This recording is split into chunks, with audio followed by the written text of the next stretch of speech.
Hey guys, welcome to another episode of East Coast Rams. I'm here, your co-host Ashton, with my awesome co-host here, Zach. Just a quick shout out to Zach and just Blaine for filling in for me. You guys were fantastic, and I hope everyone checks that episode out. You guys kind of gave a little bit of reaction to the Cardinals' loss and preview this game. I'm just gonna open it up and first off say it was a great game to go to. Just a fantastic, fun atmosphere, and I'm very proud of both fan bases. At least with the interactions I had, both 49er fans and Rams fans were all pretty chill and good. I know I've seen some stuff on Twitter fights, but that was more of the exception than the rule that I experienced. Just great game in total. Thought we were going to lose it for most of it, but no matter what, I was having fun with my wife. Got to go Disneyland beforehand, so I was just prepped to have a good time, whether we won or lost. And um, the kind of thrilling comeback win, it was amazing. The kind of experience, and man, it was a game. Yeah, it was definitely. Yeah, it was a crazy victory, and we're gonna break all that down. But yeah, I'm glad you got to go and experience and have some fun times in LA, Disney, and see the Rams win. I know that continues your streak of in-person games.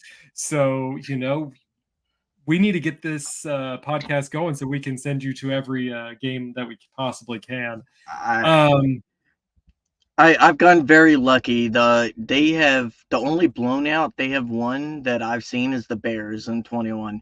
Every other game has gone down to the last drive. I Whenever know, and I've I was with you when we were at Lucas Oil Stadium, and that came into overtime, and we got the lucky coin flip that time for Puka Nacua to get his first touchdown. So well, we're we've got to turning around experience your a lot. record. We're Yeah, we turning need to turn around around that your record. record, Zach. It's going to start this week. But yeah, so the Los Angeles Rams pulled off a dramatic 27-24 victory over the San Francisco 49ers, trailing by 10 points with less than 7 minutes left. But the Rams did come and rally, and it was all led by Stafford and really Kyron Williams. There was other players at hand, and we'll talk about them because there was a lot of people who deserve game balls today. Mhm. But Kyron Williams, he did score 3 times. 2 of those were rushing, and 1 was a pass from Stafford. Um, and yeah, the Rams tied the game up late with a short touchdown run and a key 38-yard punt return that set up the game-winning field goal with just seconds remaining. So, despite 3 touchdown passes from Brock Purdy, who seemed really electric that night. For all of if Brock Purdy wasn't on the 49ers, I would have so much more respect for him. He is a really good quarterback. It just so happens Yeah. he's literally on the worst football team that we could possibly think of. Um, so, but before we break down the game, please make sure you go and like and subscribe this video. We are live streaming right now. So if you please leave your comments, Mm. questions, anything you want in the comments, but please make sure you like and subscribe our YouTube channel. This is a fan-based podcast, and really it's just your support that feeds this podcast and keeps it going. So please make sure you like and subscribe. All Yeah, right, we'll try Ashton. our best to get to your comments and stuff and kind of involve you guys as much as possible in the conversation. Yes, definitely. But now we got to talk about the game because the game was pretty exciting, mostly in the after the first quarter. The first quarter almost made it feel like deja vu all over again, where the Rams just Mhm. couldn't get anything started. And we were already, by the end of the quarter, 14-0. It was Yep. it was looking rough. It was looking like we were going back to the Cardinals game again, and this was just going to run away from us, and we wouldn't be able to come back from this. Brock Purdy and Jennings had already 2 touchdowns, with Jennings ultimately having 3. So there was a big uh, scenario where we were going back to again having the Murray and the Marvin Harrison Jr. Play back in our minds over and over again. What was your reaction for the first quarter, especially live in person? So, I would say this is actually consistent for the full game.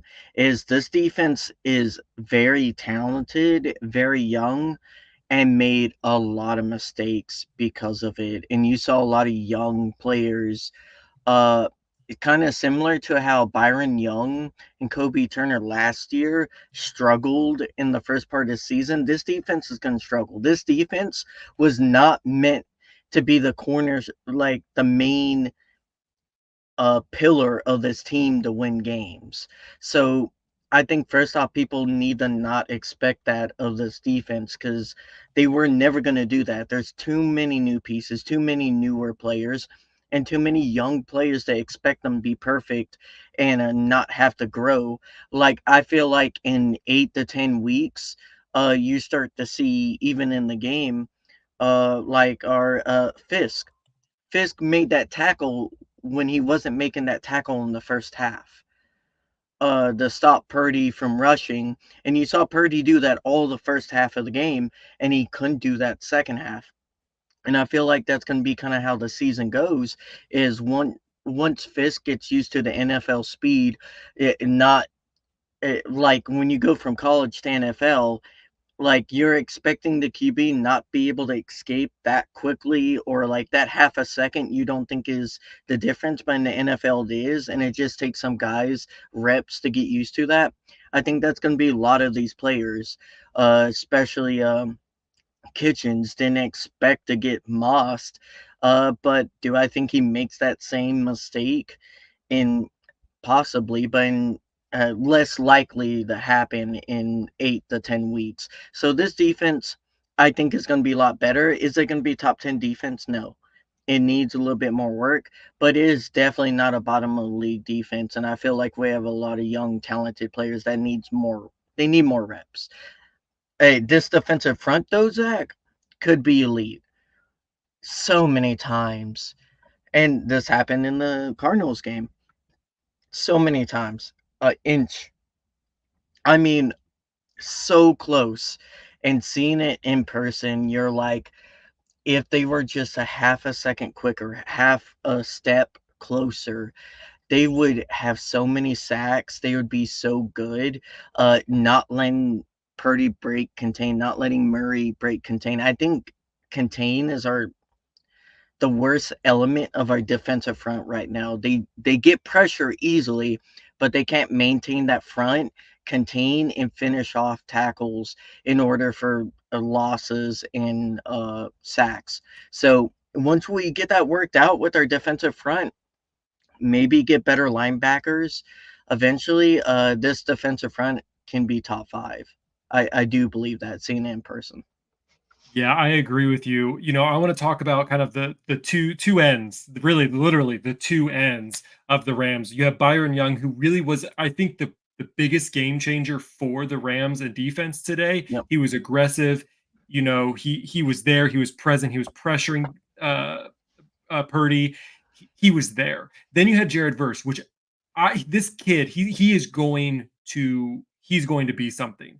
What I would say for him is I think he's a little too quick. I know you were saying that you think they should be faster, but I think for Verse, I think he needs to be a step slower because a lot of times what I'm seeing is he's running so fast that he doesn't have time to slow down and he starts slipping away from the quarterback. He did that a lot with Murray. He did that twice actually in one play where he couldn't he attempted to get him twice. Now with Purdy, one slip and he's away from it, and Purdy has the time to adjust and get to the other side. And so I saw that several times on the cable feed, and it truly is like he will get disciplined enough so that he knows what speed he needs to go out at these guys. If you go too fast, that's going to be, I mean, yes, you want to get to the quarterback quickly, but going too fast, you're going to slip and you're going to go past them. In just one movement away, really can shift that whole dynamic. So I think that, like you said, this defensive front has the ability to be elite. It's just can we capitalize it? As far as our linebackers and our secondary, still needs some work. Quentin Lake did a pretty good job tonight. I mean, he had some rough spots here and there, but overall, I think he performed well. Trey White still is getting burnt a lot. I mean, he had a couple good saves kind of towards the end of the game, but that is another area of concern. I think we I really need to mean, read. he did a pretty good job against their number one. Like Jennings is the one that really ate us, and that wasn't really on White most of the night. Sure. That was more on the safeties. I thought again, I thought both Kitchens and Lake had really rough nights. I would say Lake was a little bit better. He, especially in the box, stopping the run for most part. When Mason had his moments, uh, probably would have been a lot worse if CMC was in there. So yeah, we got a little lucky. We didn't have to play him. Now again, we're missing 4 or 5 starters of our own team, which you won't hear that, but from 49er fans that complained that they were hurt. Yeah, I mean, our defense needs to play a little better. I mean, Brock Purdy, yes, he did come into this game as number one in passing yards, but in this game, he was able to get what 288 yards compared to Stafford, who only got 198. They got a total amount of 425 yards against us. We only put 296 up against them. So, I mean, really, I mean, if you look at all these stats, the Rams really shouldn't have won this based on first downs, based on conversion rates and things like that. Um, it was more in the 49ers' favor. Um, it just so happened that we had a momentum shift. It was a missed kick, a missed field goal that kind of also helped boost us into the spot that we were able to get into. So, how was that? Because I keep seeing like that the crowd got super loud at that point when Mhm. really I mean, I think people were being very gracious saying that it was only 60% 49ers fans. I don't know what your take on that was, but I keep hearing that the fans were loud when Moody Yeah, went up to kick.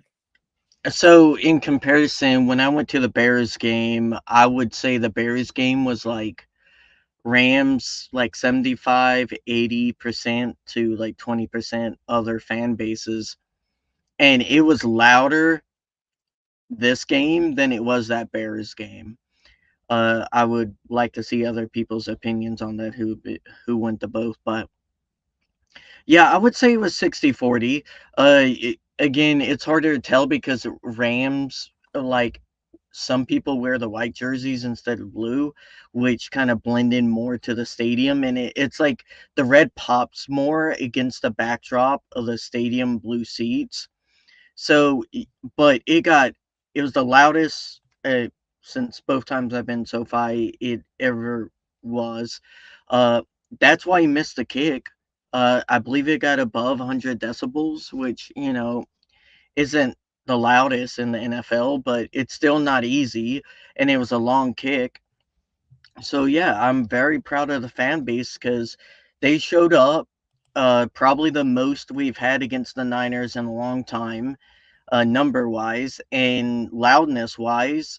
I would say we were equally loud for most of the game. There were only like really the two breakaway touchdowns are the only time where the Niners fan base was more loud.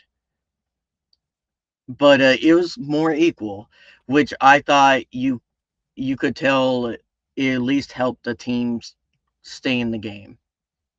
Really did. They just needed that jolt.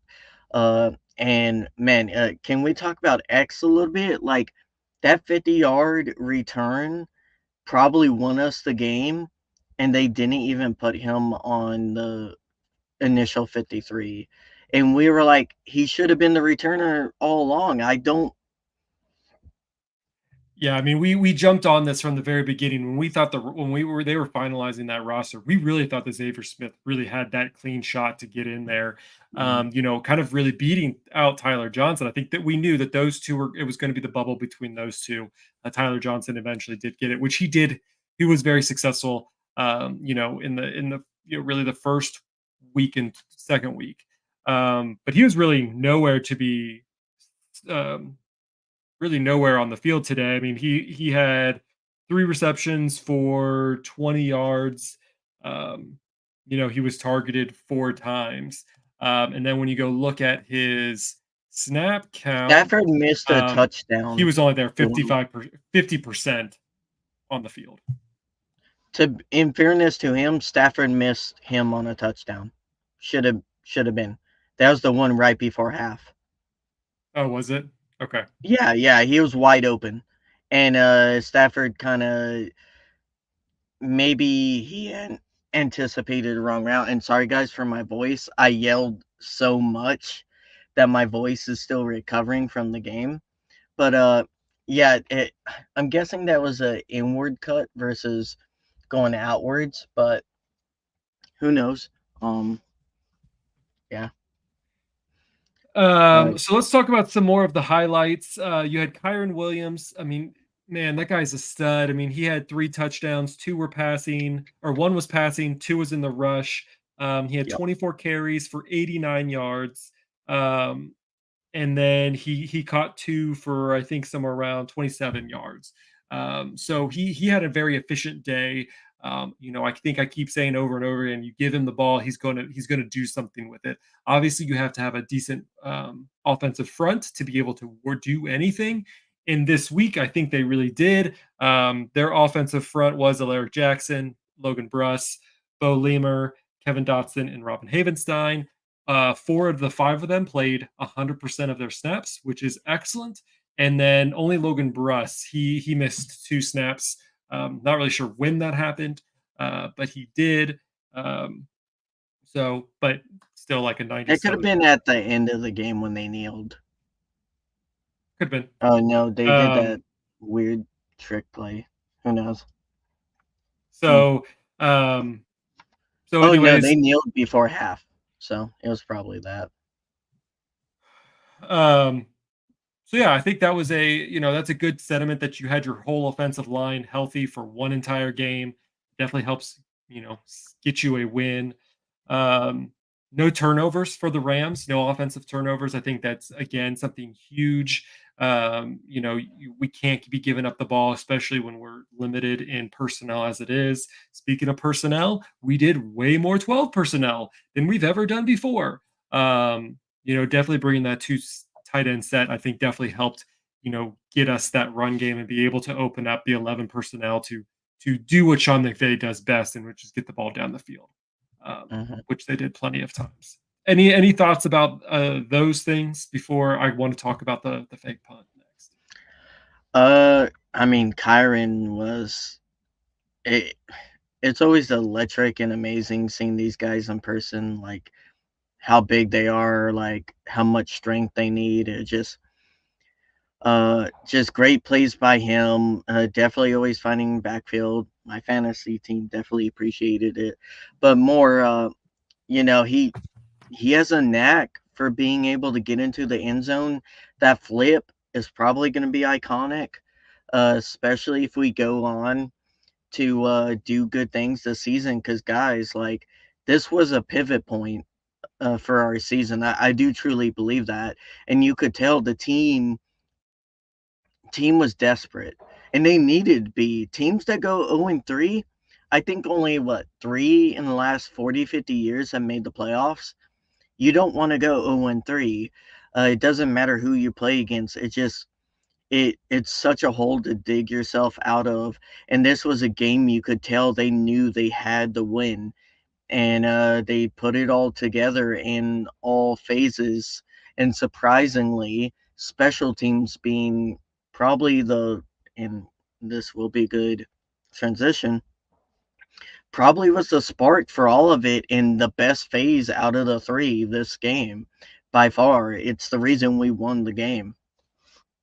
Yeah, and so let's talk about that fake punt because when I'm Mhm. looking at this, everyone was like, "Oh, the 49ers should have known this was coming." I had no idea that the Rams have they've just been punting it away. I mean, I didn't think that they had it in them to do a fake punt when it was 4-6. They were 6 yards away. If this was a 4-1, 4-2, maybe I could see it. But I think it was 4-6. that's crazy coming from the Rams. But they had such confidence, and they had really nothing to lose at that point. You're down 14. You just got out of a blowout game. Your offense is going three and out. You're not really moving the ball. Why not? And so they did a direct snap to Rivers. Rivers made it, kind of, to me at least visually, it was almost barely made it, but he did make it, and they were able to extend that drive and get it to a touchdown. So it really did change the momentum of this game. And as you said, special teams gets the biggest, everyone on that special teams deserves a game ball for the effort that they play. I haven't seen such great special teams since the Jeff Fisher days. Um, when Fissel was our special teams coordinator, and we were doing those things all the time just because we didn't have anything else to lose. So it was great to see that here. There's a lot of things to go around, but that fake punt was awesome. Mm. Yeah. Also, quick question, Zach, because I never got a uh, answer on this. Whenever I believe 49ers had a pretty long pass, it was like 30, 40 yards, and it ended up being ruled incomplete, but somehow the 49ers got a first down out of it. So was that like did they ever explain that on the broadcast? Because everyone in my section were completely confused by that. Say that one again. Sorry, I think I know what you're It talking was about, like but I want to go through it that. it was like in the second quarter or first quarter, before their second touchdown, they the 49ers throw like a 30, 40-yard pass, Yes, and yeah. it ends up being incomplete. But when they go back on the first snap, they have a first down, and that confused everyone in my section. Was this the illegal touch when Jennings It, was out of bounds and he got back in the yeah, bounds? yes, oh So yeah, so it was because of a Quentin Lake after the fact illegal touch. oh wait, That's so where it all came from. he illegally touched Jennings Yes. out No, no, no, out of no. bounds? Quentin Lake. No, no, no. There Did he was push no him or illegal something? touch out of bounds. There was no push out of bounds. That one was picked up. But Quentin Lake, I can't remember who exactly. And Oh, Niner Sickness just podcast personal is foul. putting comments as, yeah, there was another foul in the Okay. middle of the field with Quentin Lake, and he got called for that. Yeah, so the illegal touch, yeah, that was a thing, but Mm. because of that penalty, they enforced it at the first and 10 there. Yeah, I wish the refs would be a little bit more clear, because that's all you get in the stadium is the ref Well, might, and not to mention they weren't even saying the right teams the entire game, so that was even more confusing. yeah, I mean, in the first, I think one of the first penalties the Rams had, which they had way too many in the first half. They said that there was penalties on both teams, and that ended up being 3 penalties on the Rams team. So it the refs were kind of all over the place there. I didn't agree with some calls. I still think Matthew Stafford, he is the when it comes to these refs, they don't call personal fouls against him. Roughing the passer. I No. mean, he's been pushed out, things like that, face mask, and people still don't call it. This is not just a 49ers thing, but this wasn't just a 49ers thing. This is every week that this happens. So just know that's what's going on there. Sickness podcast. He's putting some comments in there. Glad we have some Niners fans wanting to listen in on this. So I know that it was even the broadcasters were kind of confused on it. They had to bring in a rules expert in to discuss it, because it was interesting, because we all thought from home that it was an illegal touch, or it wasn't on Quentin Lake, but that he was out of bounds and all sorts of things. So I know that there was some confusion, but glad you were able to understand it while you were at the game. And okay, we'll leave his comments going down, but some other good things that happened again.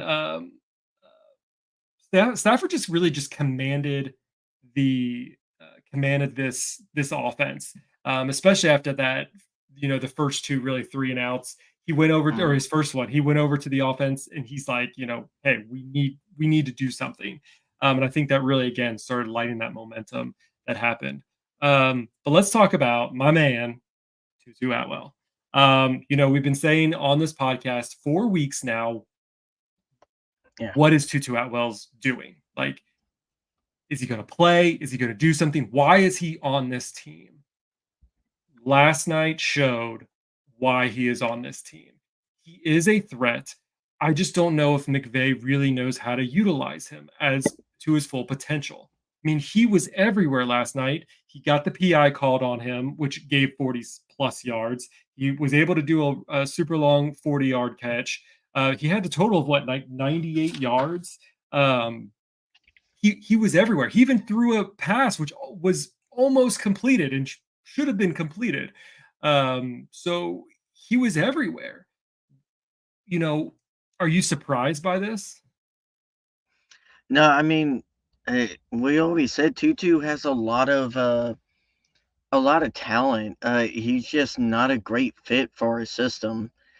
Uh, I just don't see McVay using him because the system has never been a good fit for speedsters. Uh, I always thought we should have gave him a little bit more jet sweeps. I thought that was a part of our game, the kind of screens and jet sweeps that was kind of missing. Now it's harder against Niners because they have really talented linebackers. So I kind of understand McVay's thinking there. So how you attack this Niners offense, sorry, how you attack this Niners defense, uh, it's very, very hard, especially with a lot of these backup wide receivers.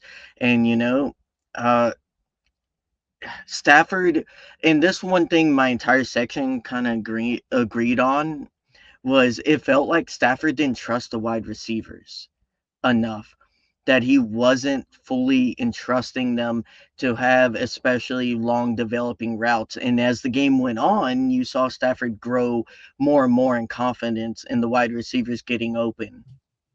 So that's when you started seeing him take shots, and he didn't really connect on a lot of them because, of course, they don't have a lot of chemistry. A lot of these players he's never really had snaps with outside of maybe Tutu. Uh, so now you see, like, when they start coming back and cornerbacks start hitting them and they start getting flags, uh, you start to see that chemistry and kind of confidence grow in the offense as a whole. I still don't know if Stafford knows how to throw the ball.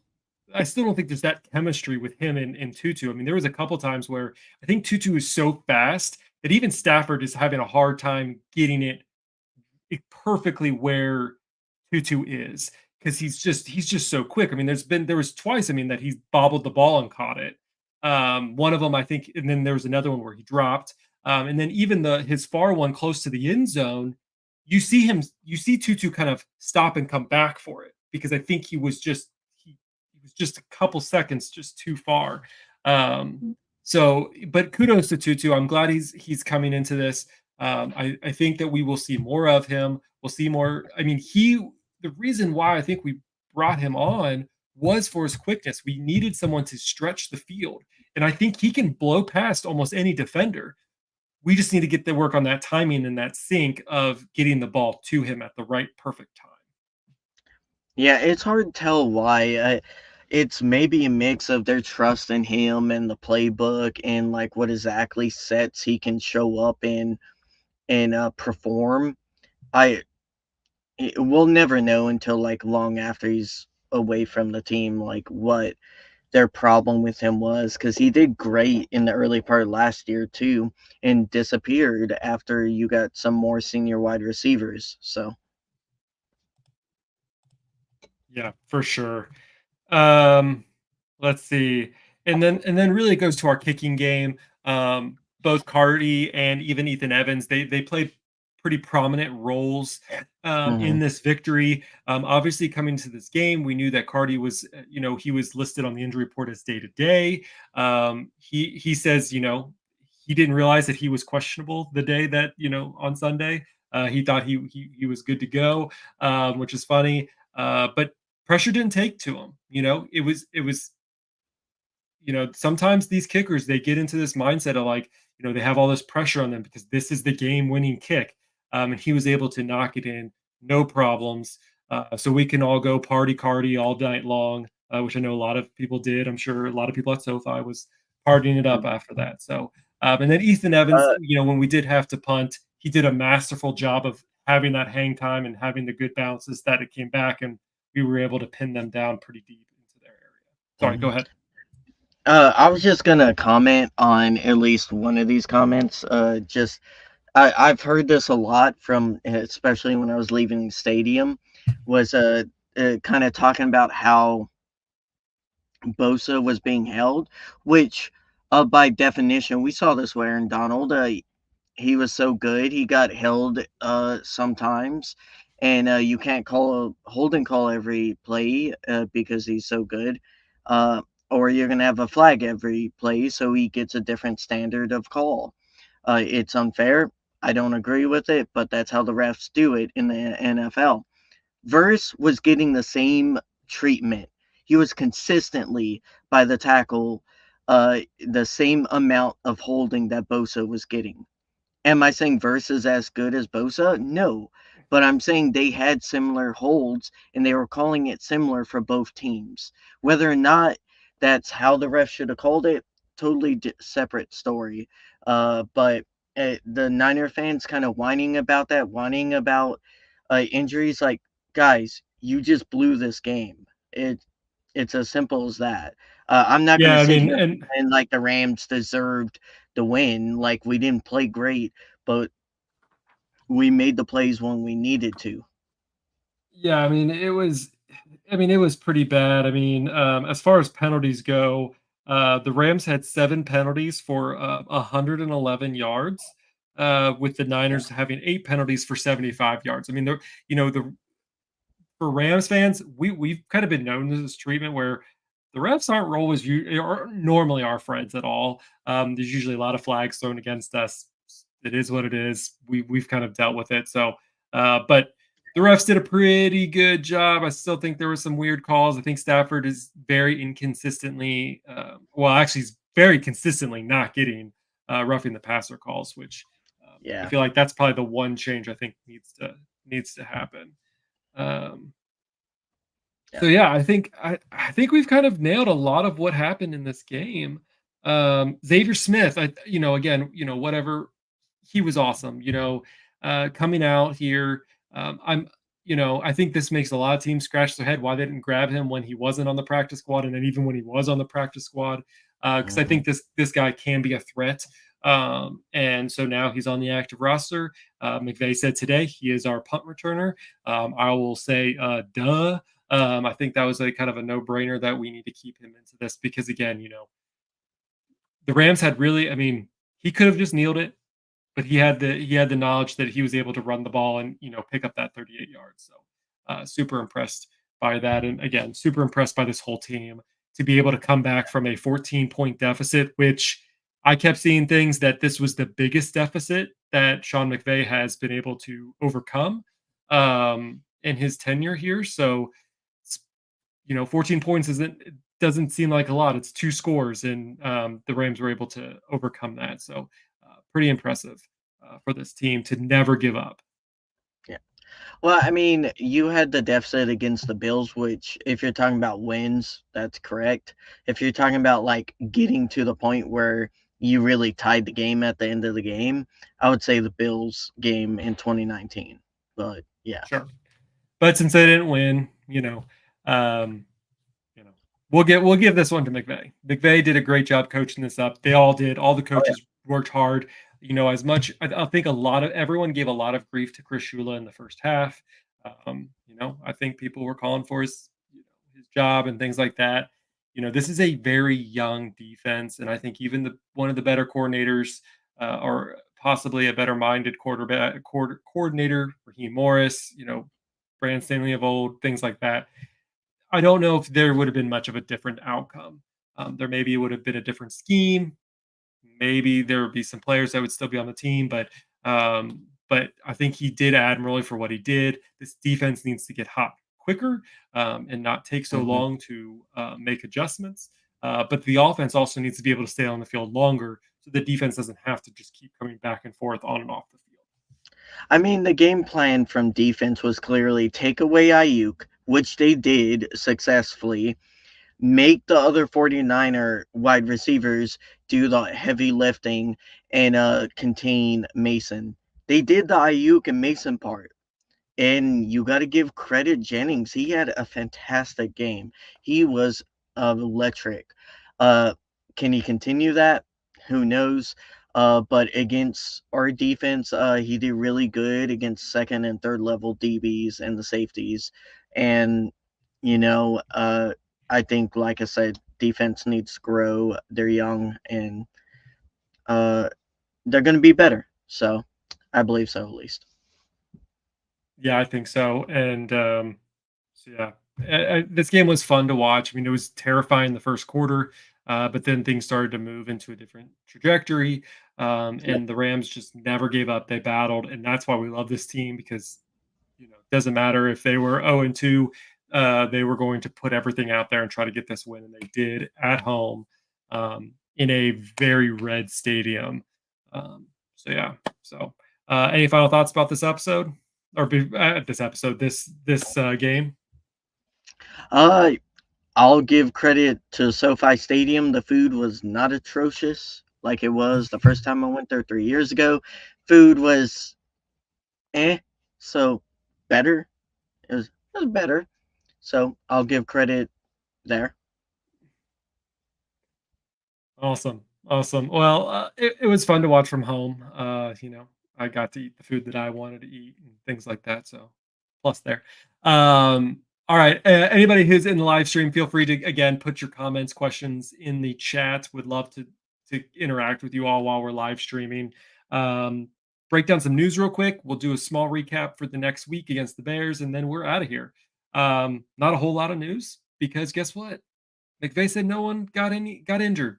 So yay, let's do a dance because we're still like half the team still injured. So we won't recap any of the injuries here, but just note that at least as of today, Monday, Sean McVay noted that they did not sustain any injuries, which would be a first in a very long time. It feels like so. So it looks like our starting our line will still continue to be Jackson, Bruss, Limmer, Dotson, and Havenstein for this next week going up against the Bears. And the only other news that was just brought, and I said it already, was that Xavier Smith will stay on the active roster as a punt returner. So um, big news for him there. Yep. All right. 49ers week is to the past, even though we are going to be celebrating it all the way up until Saturday. And then Sunday comes, and we are officially in week 4 against the Bears. The Rams have to change their mindset. They have to go on the road, and they have to Yep. go to Chicago, which I will be lucky enough to attend. So I'm super excited about that. We get back to back coverage, live coverage from the games. So appreciate Ashton taking the time to fly literally from the East Coast to the West Coast. For me, I'm just going to be driving, a good 2 hours north of me to Chicago. So, but it's Hmm. week 4. The Bears, which they haven't had a stellar season as well. I think they are one One and and two two. as well. Um, they won their first game basically because their defense and their special teams won it. They did not have a offensive touchdown until just yesterday against the Indianapolis Colts. So there is some hope that the Rams may be able to do some magic and continue this win streak and go be 2-2 before the end of the week.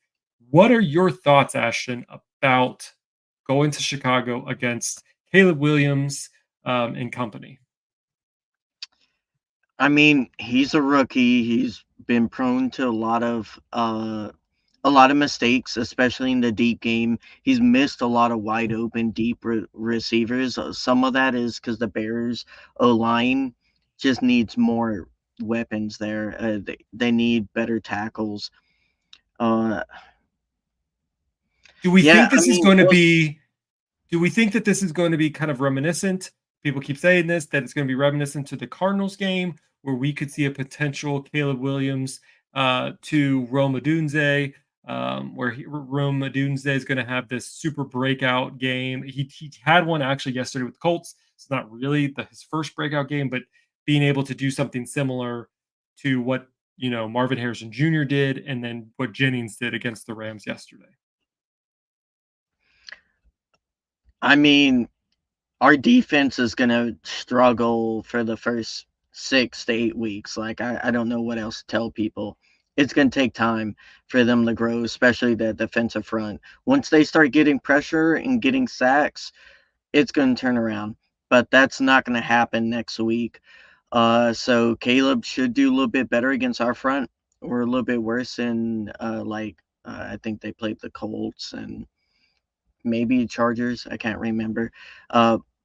But yeah, the question is, can our offense, can our O line continue to be jailed? Can our O line continue to provide that protection for Stafford?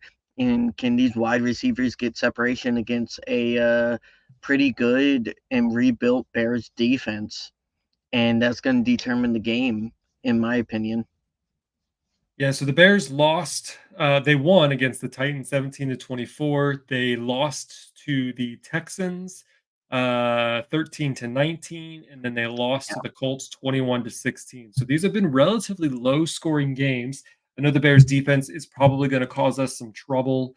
That's probably not what we want. The good news, if there is good news, is that Kalen Williams is a rookie. He is, I think, prone to maybe not being as accurate when he's having to scramble. I haven't gone through all of his highlights, but that's just kind of the gist that I've seen. And so maybe the pressure that we do provide won't give you the same kind of results as possibly that you saw against Murray, and even sometimes up against Brock Purdy. So that's just my takeaway.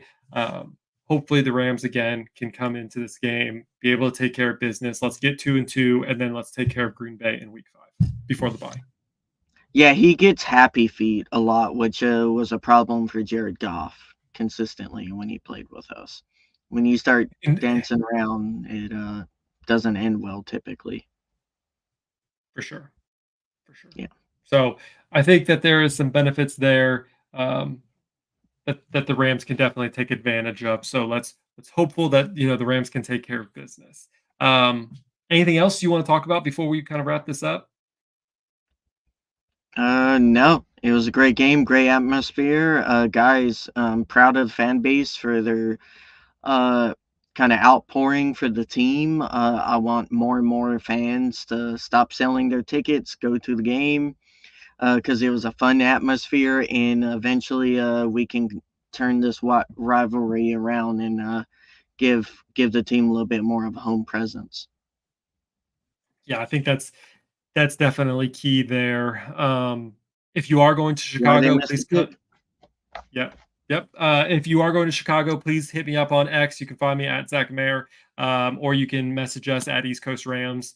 Uh, it would be great. I know we're going to try to find some tailgate spots. I'm not sure if I'm coming in Saturday or just to do the tailgate and pregame before the game. But I will be there, be in person. So feel free to message me if you guys want to connect. Um, Also, so that's going to wrap it up. Please make sure you guys follow us. Follow us on X. Follow us on YouTube, youtube.com/@ East Coast Rams. You can find us on X at East Coast Rams, Instagram and Threads at East Coast Rams Pod. Make sure you add the pod in that place. You can find Ashton at Ram Fan Ashton 1. Find me at Zac Mayer. We are your co-hosts for the East Coast Rams podcast. And we will see you next time. Whose house? Rams house.